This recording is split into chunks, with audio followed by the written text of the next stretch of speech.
The woman stared in shock at the scene before her. She realized a small bird suddenly vanished into the sand, and realized that the sand here should not be touched, so they had no choice but to start playing the game, called Don't Touch the Sand to escape the beach. The man placed the surfboard from the car onto the sand, and then jumped onto it. Everyone else was worried about him. When he moved to surfboards, he unexpectedly thought he would easily succeed. Just as he was about to jump onto the stool, the surfboard beneath his feet suddenly began to slide backward. Fortunately, he grabbed a nearby wooden board in time. Others, seeing he was in danger, still kept showing concern for him. However, at that moment, the surfboard continued sliding backward. The tentacles in the sand started to reach toward him. The man felt a surge of panic. He tightly sucked in his stomach and pulled away to increase the distance, quickly jumped onto the stool, and narrowly avoided the danger. The man lay on the stool, relieved a little from the tension he had just experienced. Soon the women started coming up with ways to deal with the situation. Anna noticed the railing was loose. She thought about using the metal railing to block the monsters in the sand.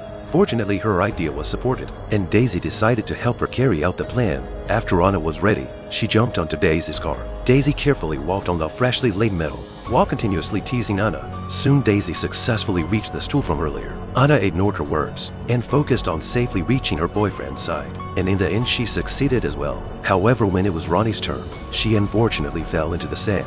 Others wanted to help her, but were powerless. They could only watch as Ronnie disappeared. Although their hearts were filled with sadness, they didn't have time to dwell on this tragedy. Daisy quickly thought of wrapping her feet in cloth so she could avoid direct contact with the sand. Anna wanted to stop her, but Daisy didn't listen at all. Daisy, relying on her physical strength, quickly ran to the car and successfully avoided the monster's attack. However, the monster didn't let her off. The tentacles shook, causing her to lose balance on the car, and she fainted. Fortunately, by nightfall, Daisy finally woke up and found useful tools in the car. She used the lifeboat as a cushion, successfully moving Anna and her boyfriend to the side of the car. Daisy also successfully got into the car and brought Jack with her. Just as the three were celebrating, Anna suddenly saw the glowing tentacle of the monster, but she was lucky enough to dodge it, and the tentacle disappeared soon after. Anna realized that there was still more she needed to do to ensure everyone's safety.